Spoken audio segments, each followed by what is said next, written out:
O passado desse país tem episódios sombrios que se encontram com a nossa história.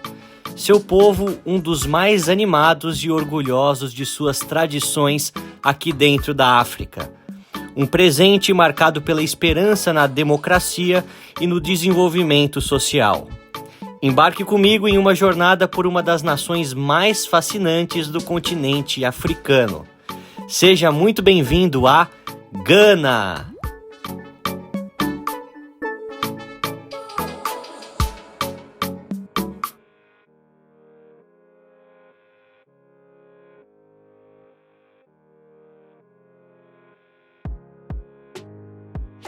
Bom pessoal, no episódio de hoje vamos de minivans compartilhadas para fazer o trajeto de Cape Coast até a capital ganesa de Accra, uma cidade vibrante e cheia de história.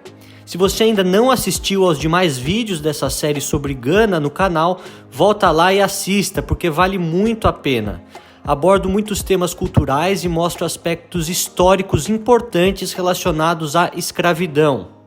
Essa viagem durou cerca de 3 horas para os 140 quilômetros de estrada. Com a chuva, vemos as dificuldades em alguns trechos dessa jornada, mas, como já disse anteriormente, apesar de terem populações de tamanho parecido, na faixa dos 30 milhões, Gana e a Costa do Marfim são bem diferentes. Sendo que Gana é mais organizada e mais limpa, o que facilita não só a viagem, mas principalmente a vida para os locais.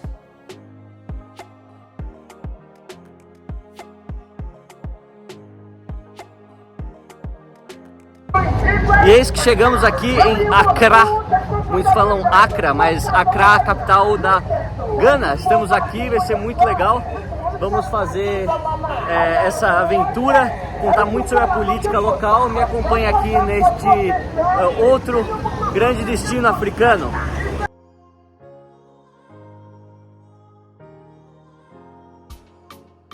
E agora, com esse pôr do sol incrível, como sempre temos aqui na África, eu estou caminhando pelas ruas de Accra, a capital. Me parece uma cidade segura, até comparado com Abidjan, muito mais limpa, uma cidade mais organizada. Obviamente que ainda tem traços fortes de pobreza e de sujeira, mas na comparação acaba sendo um ambiente muito mais fácil, né? E é uma coisa recorrente que eu escutei de outros estrangeiros, outras pessoas brancas que vêm pra cá, que é um dos países mais fáceis de você visitar nessa parte do mundo, que tende a não ser uma das mais fáceis de se fazer turismo ou de se visitar como um turista. Então eu acho que é sempre muito válida essa experiência, mostrando sempre tudo aqui para vocês da maneira mais genuína possível, e lembrando que as circunstâncias, as experiências de cada um podem variar. Então você pode aqui ter um problema, ou pode até vir aqui e achar tudo ótimo, maravilhoso. Cada um tem a experiência de acordo com as circunstâncias, de acordo com a viagem que escolhe fazer. A minha é low profile, a minha é ficando em hotéis pequenos, pegando os transportes locais e fazendo tudo da melhor maneira possível para mostrar aqui para vocês a realidade do continente.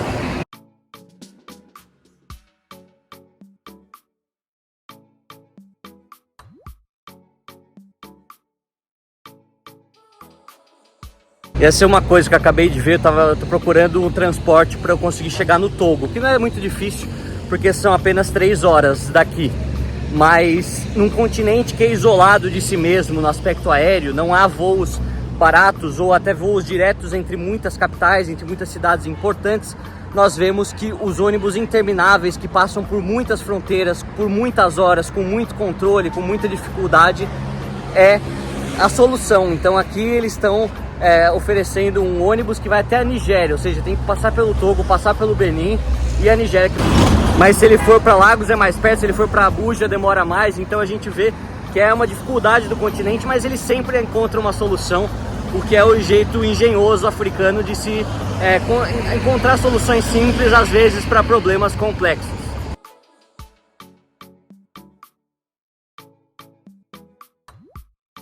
A região metropolitana de Accra tem mais de 4 milhões de habitantes e, infelizmente, vemos que há partes da cidade com uma estrutura bem precária, com esgoto a céu aberto e casas com construções bem simples. Mesmo assim, resolvi me aventurar para um passeio a pé de noite e não tive problema algum.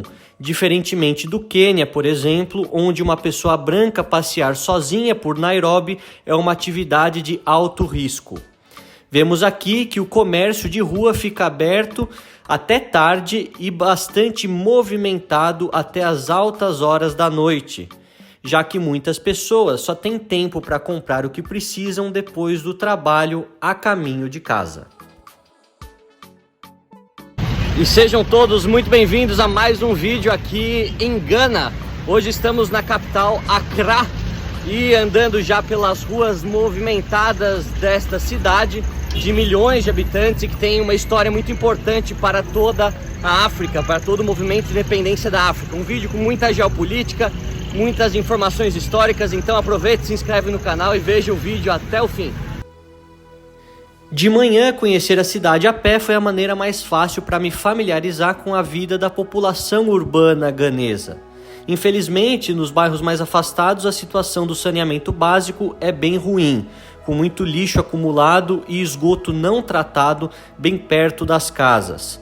Eu sei que em muitos estados brasileiros a situação é a mesma ou muito parecida, mas se considerarmos o papel preventivo para a saúde geral da população que tem o saneamento básico, seria bom que os políticos aqui em Gana e também no Brasil percebessem que tal ponto é prioritário para as pessoas que vivem em grandes centros urbanos. E eu falei para vocês do aspecto religioso, que aqui 72% das pessoas são cristãs, a maioria protestante, mas a gente tem todas as denominações. A exemplo dessa igreja católica, que agora está fechada, mas é muito bonita, segue esse estilo até que meio brutalista africano, não tenho certeza, não sou arquiteto, mas lembra, né? É algo que você vê em outros lugares da África.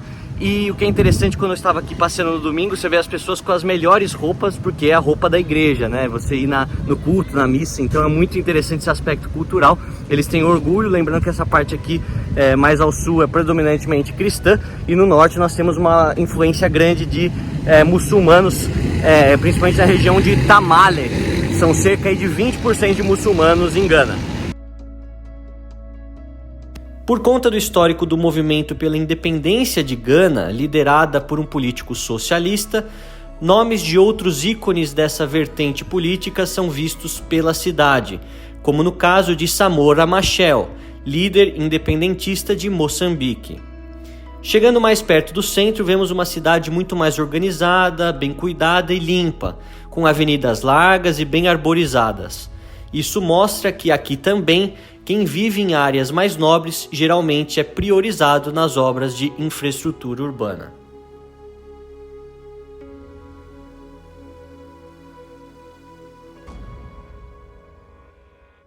E como vocês sabem que eu sempre gosto de fazer, minha primeira parada geralmente é no Museu Nacional. Aqui em Gana tem um museu bonito que conta desde o início dos primeiros povos que se estabeleceram nessa região da África até a configuração da Gana moderna, que deve muito a sua estrutura política a dois homens, Kwame Nkrumah, que eu vou explicar tudo sobre ele hoje quando estiver no memorial, e J.J.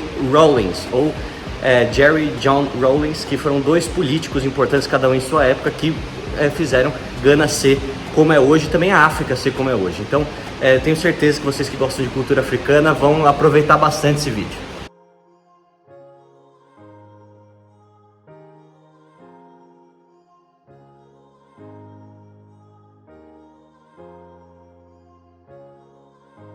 E você, o que está achando desses vídeos sobre a série africana gravadas nesse ano?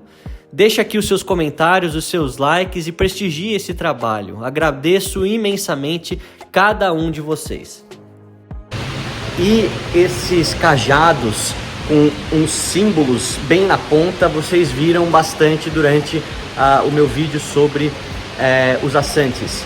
E lá eu não consegui entender direito, e aqui no Museu Nacional está explicado que cada um desses cajados, cada um desses símbolos são os totens de cada um dos clãs que tem algum tipo de significado mitológico, com a criação do clã ou na proteção do grupo, na proteção do líder. Então é algo muito interessante, geralmente são animais que representam cada um desses grupos, e um dos principais líderes, né, carrega em vários eventos quando eles fazem confraternizações ou até mesmo quando há funerais. Lembrando que para os Akans, que incluem os Assantes, a linhagem é pela mãe, é uma linhagem matriarcal, como eu expliquei para vocês no outro vídeo.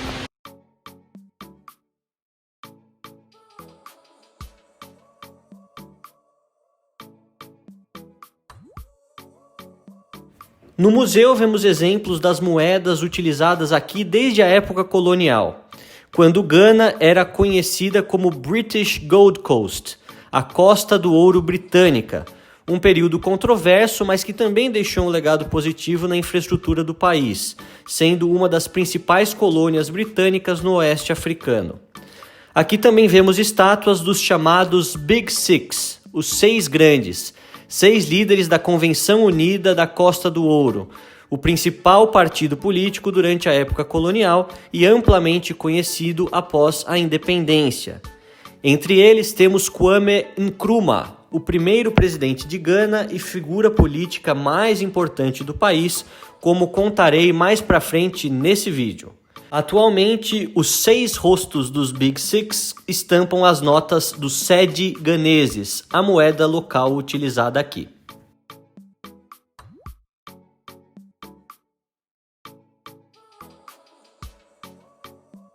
E aqui vocês percebem que os contrastes nas diferentes regiões da cidade é ainda maior do que em Abidjan, porque em Abidjan, até nos bairros mais ricos, os bairros mais desenvolvidos, você via muito lixo, você via uma parte feia. Aqui as partes um pouco mais desenvolvidas, elas são limpas, são agradáveis, avenidas arborizadas, tudo mais bem cuidado. Então isso dá uma sensação de mais bem-estar de você estar aqui passeando. É bem interessante também esse aspecto e mostrar para vocês essa coisa que eu falei da diferença entre as colônias britânicas, muitas vezes, com as colônias francesas no que diz respeito a como elas foram cuidadas e como as pessoas cuidam do seu próprio país, do seu próprio entorno nos dias de hoje.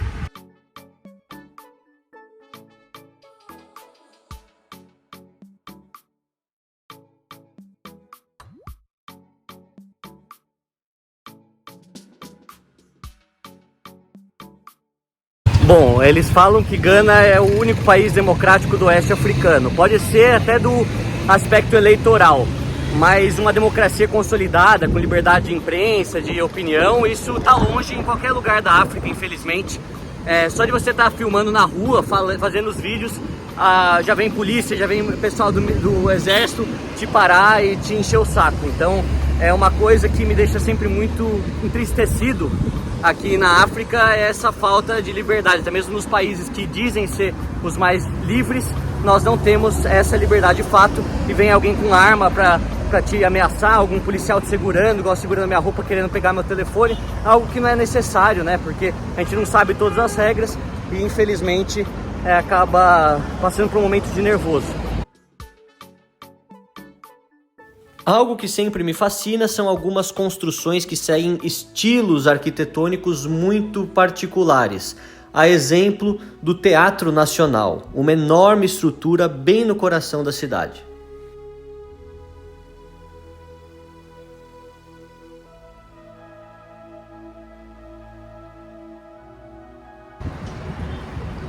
E a Costa do Ouro portuguesa ficou sob o domínio português por mais ou menos 130, 140 anos.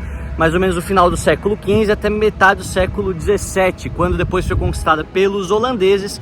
Teve influência de vários outros povos, inclusive os escandinavos, que tentaram comandar partes desse território até cair definitivamente na mão dos britânicos em 1821, sendo a colônia britânica de Gold Coast, por conta de você ter tantos recursos minerais, principalmente o ouro, vindo do interior do país, o interior da colônia, até essa costa onde está localizada a cidade de Cape Coast e também a cidade de Accra, a capital.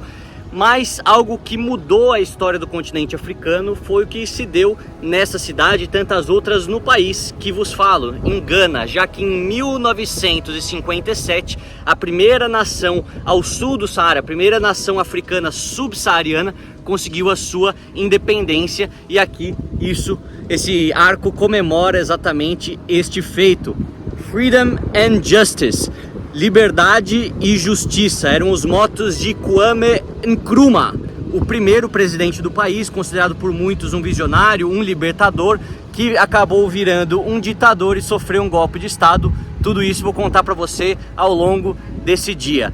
Mas é importante saber que este movimento que se estabeleceu em Gana no meio para o final da década de 50 e se estabeleceu em 1957, inspirou vários outros países africanos, várias outras nações aqui no oeste africano a buscarem a sua independência, seguindo muitos deles os moldes estabelecidos aqui por Gana. Vale mencionar que naquela ocasião os ganeses seguiram uma versão marxista, uma versão socialista, influenciados bastante pela União Soviética, já que Kwame Nkrumah ele estudava muito sobre essas questões e era considerado também um político da extrema esquerda, mas tantos outros países africanos escolheram vertentes diferentes, talvez alguns com aquilo que nós chamamos de fascismo tropical, entre tantas outras vertentes que fazem esse emaranhado político aqui na África e que vocês têm aprendido bastante aqui no canal também.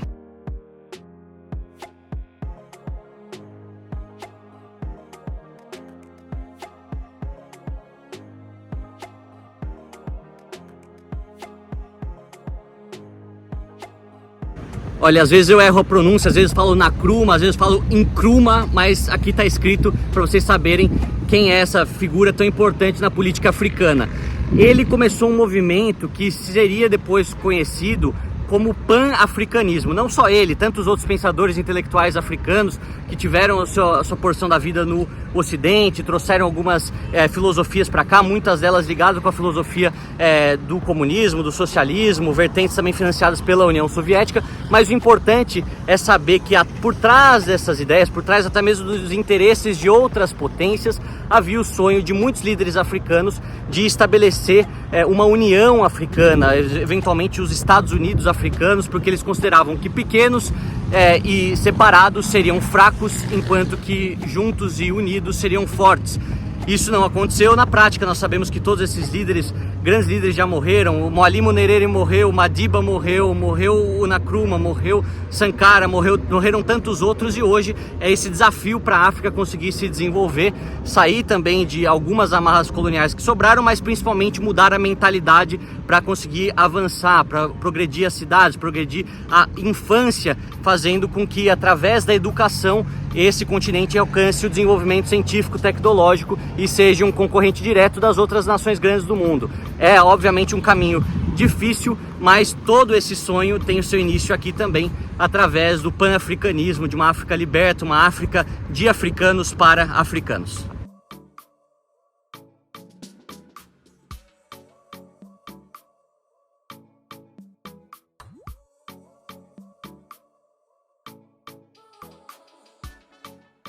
E eu tô aqui agora na Black Star Square, na Praça da Estrela Negra, essa que tem na bandeira de Gana e é um símbolo do país, exatamente para representar a liberdade do povo africano, valorizar as raízes do povo africano. Tem vários significados atrás deste símbolo que é tão importante aqui.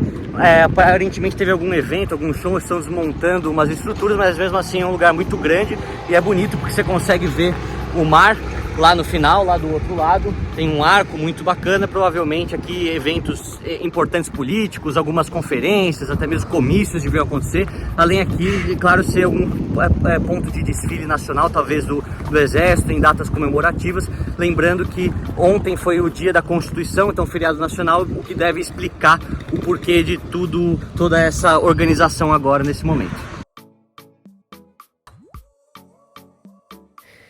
Eis que chegamos ao Parque Memorial Kwame Nkrumah, dedicado ao primeiro presidente de Gana e importante líder do movimento pan-africanista durante o pós-Segunda Guerra Mundial. Olha, essa é uma das primeiras vezes para eu entrar num mausoléu, num memorial de alguém que você tem que pagar tanto. Acho que foi por volta de $8. Se eu estou pensando aqui no mausoléu do Tito, tinha um museu, acho que eu paguei alguma coisa. Mausoléu do Lenin não precisou pagar. Nos outros países africanos também não fui em um mausoléu propriamente dito, mas tem monumentos para os antigos presidentes, ditadores, e aqui é a primeira vez. É só um comentário, eu achei um pouco estranho isso, mas quero mostrar para vocês, então vamos explorar o parque.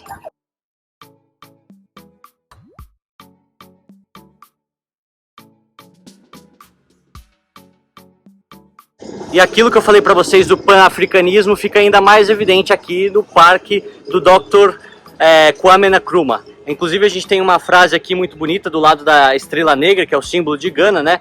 I am not African because I was born in Africa, I am African because Africa was born in me. Ou seja, eu não sou africano porque eu nasci aqui na África, mas sou africano porque a África nasceu em mim. Ele que era, obviamente, um entusiasta da união dos países africanos, falando Africa must unite, Africa must unite, a África precisa se unir, precisa se unir. De certa forma, ele ajudou a financiar outros países aqui do lado, obviamente aqueles de vertente de esquerda, não países de outras vertentes políticas, o que acabou não dando muito certo, porque na continuação da sua presidência, isso foi muito negativo para a economia da Gana e fez com que um golpe de Estado acontecesse, como eu vou contar agora para vocês.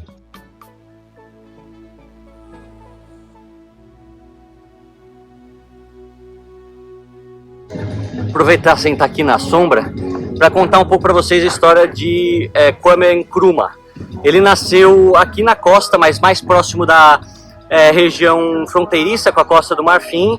Estudou em um colégio de pessoas muito inteligentes, né, naquela época, até na época colonial britânica, e queria ser um padre católico romano, algo que acabou mudando quando ele passou um tempo nos Estados Unidos e começou a entrar em contato com algumas literaturas marxistas, de esquerda, extrema esquerda, entre outras variantes daquele momento nos Estados Unidos, principalmente os partidos mais liberais. Nós sabemos que o comunismo não tinha muito espaço na política americana, mas aquilo influenciou ele bastante. Ele teve muita amizade com outros líderes dessa vertente aqui dentro da África e ao redor do mundo, e conseguiu fazer a sua carreira política no começo dos anos 50, se tornando o primeiro-ministro então daquela colônia de Gold Coast, que viria a ser independente em 1957. Nesse sentido, quando ele consegue a independência do país, em março de 1957, se torna primeiro-ministro, e depois que o país deixa de ser uma monarquia constitucional, tendo ainda a rainha Elizabeth como a figura de chefe de Estado, transforma a Gana em uma república, e aí ele mais ou menos que unifica nos anos seguintes o cargo de primeiro-ministro e de presidente, o que seria basicamente o que a gente tem hoje no Brasil, que o presidente é chefe de Estado e chefe de governo.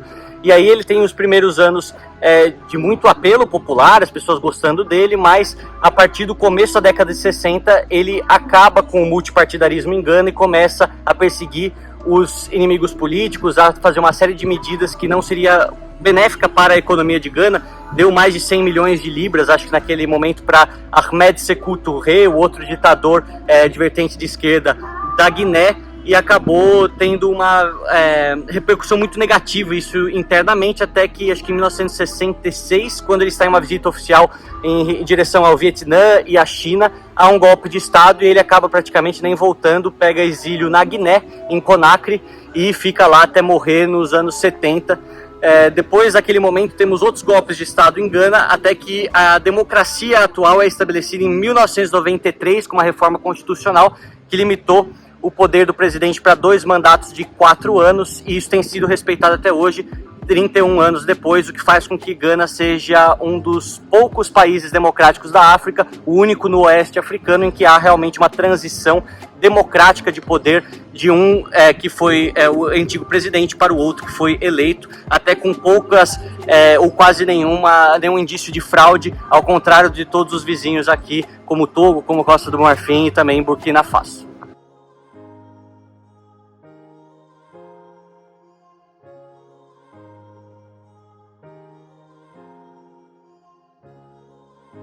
É interessante mencionar, aqui vocês podem ver o mausoléu de Nkrumah, ele que passou o final da sua vida na Guiné, em Conakry, muito próximo do presidente, ditador da Guiné, Ahmed Sékou Touré, e ele teve aparentemente um câncer de próstata e foi tratado em Bucareste, na Romênia, que também era liderado por um comunista, Nicolae Ceausescu, e acabou morrendo na Romênia mesmo, em 1972. E naqueles anos 70 nós temos momentos de turbulências políticas, melhor dizendo, aqui dentro da África, principalmente por conta de vários golpes de Estado que aconteceram, vários líderes que morreram, foram assassinados, e aqui nós temos, então, um golpe de Estado que faz um dos militares da aviação, um dos tenentes, chegarem ao poder. J.J. Rawlings, Jerry John Rawlings, ele que seria presidente tanto como ditador como eleito democraticamente após a transição democrática de Gana. Uma história interessante à la Getúlio Vargas que vou contar para vocês.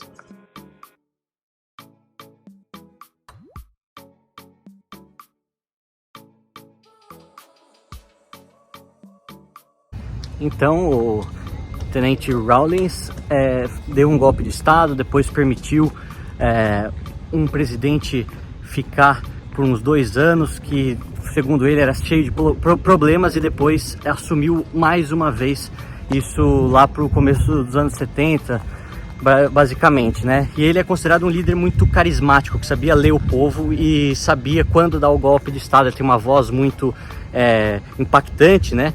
E ele também era um cara mulato, se assim podemos dizer, né? A mãe dele era africana e o pai dele era um escocês ou britânico, se eu não me engano, um inglês.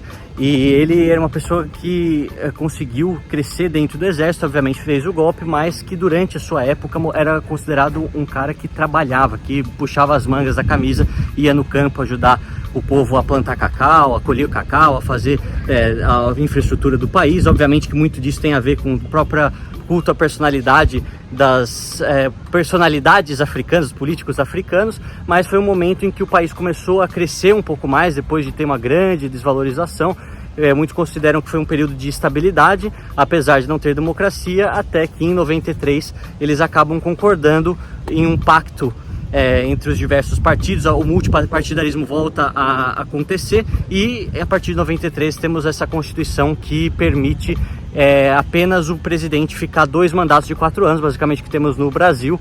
E neste caso houve sempre a transição democrática de um para o outro até os dias atuais. Esperamos que isso aconteça pelos próximos vários anos e que Gana continue sendo um país democrático no aspecto eleitoral, pelo menos, onde há grande participação política. Há basicamente 2 partidos que comandam, né, que são alternam no poder, 2 vertentes políticas, uma de esquerda e uma de direita, mas há essa alternância de fato e essa polarização existe no mundo todo, então não há problema algum. É muito interessante analisar como que isso aconteceu de uma maneira até que natural, e ele abandonou esse cargo de ditador para assumir uma presidência civil, enquanto que outros países africanos até hoje vivem sobre as sombras e as trevas de ditaduras macabras.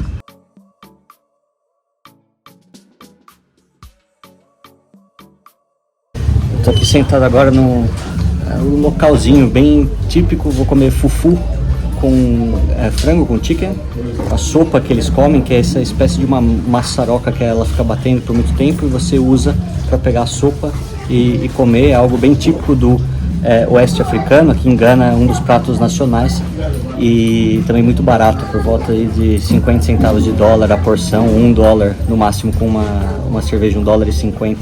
Realmente uma experiência cultural interessante, vou mostrar para vocês.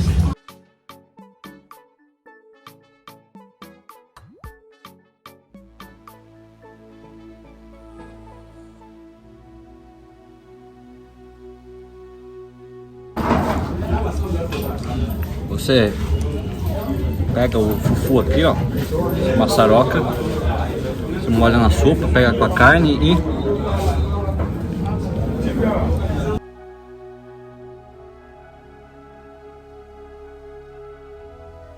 bom, pessoal, você sabe que eu sempre prezo a verdade. Realmente comi algumas vezes e depois não aguentei comer mais. Não achei gostoso. Muito forte o gosto do peixe, é uma sopa de peixe e o frango servido junto, e é difícil de você comer porque ele vai escorregando da mão, não tenho habilidade, obviamente. Deve ser, para os entendidos com paladar refinado, uma grande iguaria, mas eu experimento. Se eu não gosto e eu percebo que não tá me caindo bem, eu não continuo comendo para até eu conseguir continuar a viagem. A minha saúde é importante, eu gosto dessas experiências malucas, mas sem sacrificar a viagem. Então, se vocês forem aventureiros como eu, tentem uma vez, mas eu particularmente não gostei muito não.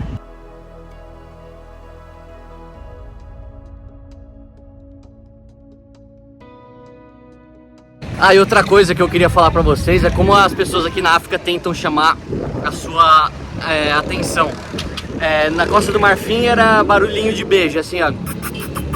Fazendo isso daqui. Já que em Gana eles fazem meio que igual uma cobra, pra tentar fazer você virar e responder o que eles estão falando. Se você não quer comprar nada, se você não precisa da ajuda de ninguém, como eu em alguns momentos, simplesmente segue, ignora, porque se você ficar na conversa vai ser difícil você se livrar de não ter que comprar alguma coisa, não ter que deixar um dinheiro. Então simplesmente segue seu caminho. Às vezes é melhor, se você precisar da ajuda, responda, não tem problema nenhum. Mas são algumas dicas aí que são preciosas quando você viaja sozinho pela África.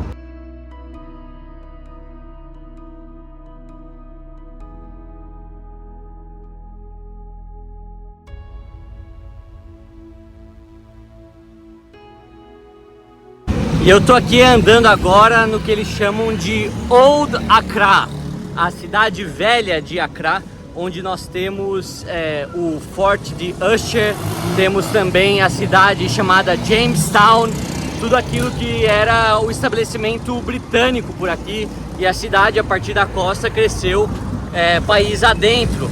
Hoje é uma metrópole, muitos calculam, se você pegar a região metropolitana, quase 5 milhões de pessoas, muito populosa, muito barulhenta, mas uma cidade eu achei mais tranquila do que Abidjan, do que Dakar, do que outras capitais aqui no leste africano, no oeste africano, perdão, por conta de ser um povo simpático e a questão política ser mais fácil. Nós sabemos que nada é perfeito, mas mesmo assim ainda muito mais tranquilo.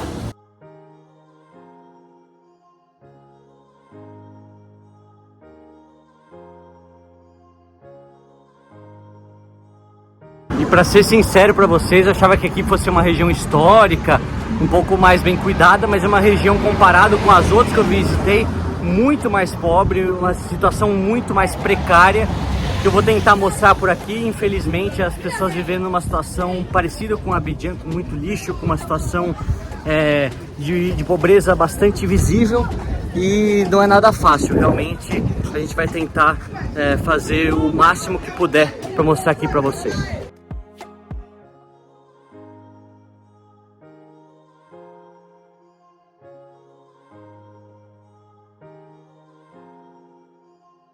Bom, sabe por que me impressiona a pobreza nessa região?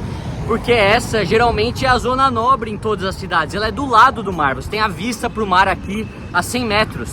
E também é a região histórica, a região que historicamente muitas pessoas viviam. Então é algo que não faz muito sentido, eu tô até um pouco confuso. Se você for pensar em Conakry, pensar em Dakar, pensar em Abidjan, outras cidades aqui que ficam na costa africana, você vai ter essa região com os grandes hotéis, até com algumas embaixadas, com o pessoal de mais dinheiro vivendo. Aqui parece que isso não aconteceu, isso se deu no meio da cidade, e essa região foi se deteriorando, não ficando muito bem cuidada.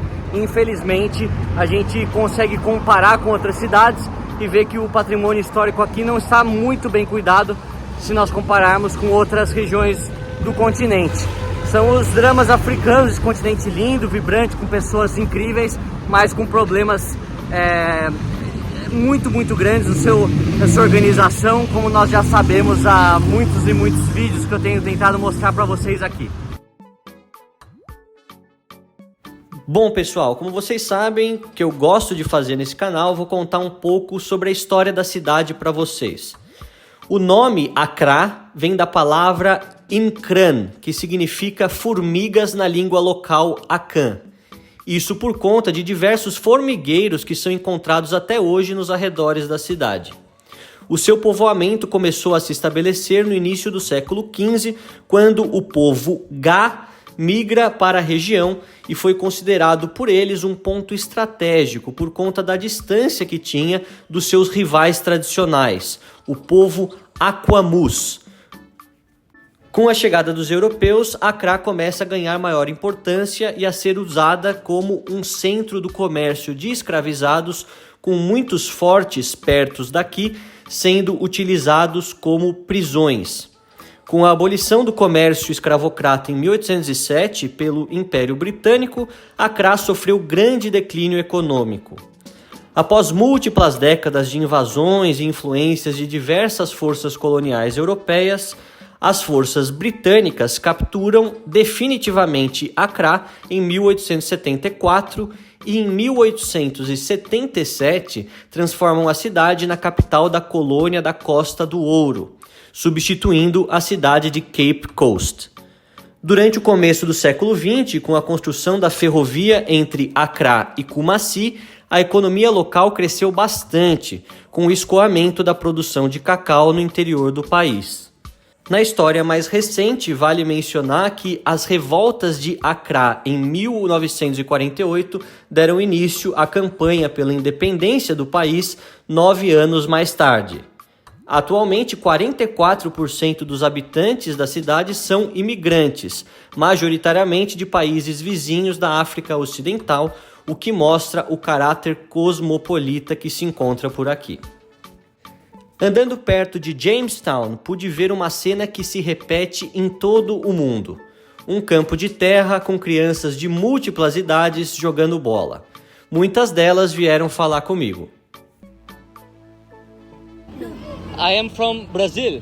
Brazil. Which players from Brazil you know? You know Ronaldo? Yes. Ronaldinho? Do you know Pelé? I know Pelé. B. Who is the best player? What's your favorite player? Mohamed Salah. Salah from Egypt. And what's your favorite player? Kylian Mbappe from France, from Paris Saint-Germain. And you? Messi. Messi, Lionel Messi from Argentina. What's your favorite player? Ronaldinho? From Brazil? Yeah, very good. Ghana. Which is the best player from Ghana? Me. You're from the best player from Ghana.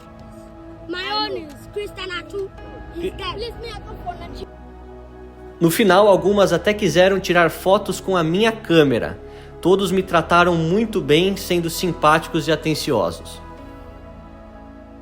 Infelizmente, a recepção calorosa não durou por muito tempo enquanto estive no bairro de Jamestown. E aqui a questão é muito hostil. Veio até um americano de origem negra falar pra mim que eu não podia tirar foto. Eu perguntei pra ele se ele era policial, porque eu tô num lugar público, no meio da rua, num prédio histórico. Aí ele falou, vai embora pro seu país, com sotaque americano, né? É típico do salvador da pátria dos americanos, que acham que são melhores que todo mundo. E aí causam um furdúncio, sendo que eu tava fazendo nada, eu tava falando com as crianças. É bem complicado essa situação aqui e realmente quando você acha que as coisas melhoram, elas pioram. E você tem tipicamente esse maltrato que sobra por questões históricas, por questões sociológicas, é difícil explicar. É algo muito, muito complexo. Espero que vocês tenham gostado e aprendido mais sobre uma das mais importantes cidades do oeste africano. No próximo episódio, continuaremos viajando por terra nessa parte do continente, chegando até a fronteira com o Togo, mais um país cheio de curiosidades incríveis que mostrarei para vocês. Até lá, espero que continuem acompanhando o canal. Fiquem com Deus e um grande abraço a todos!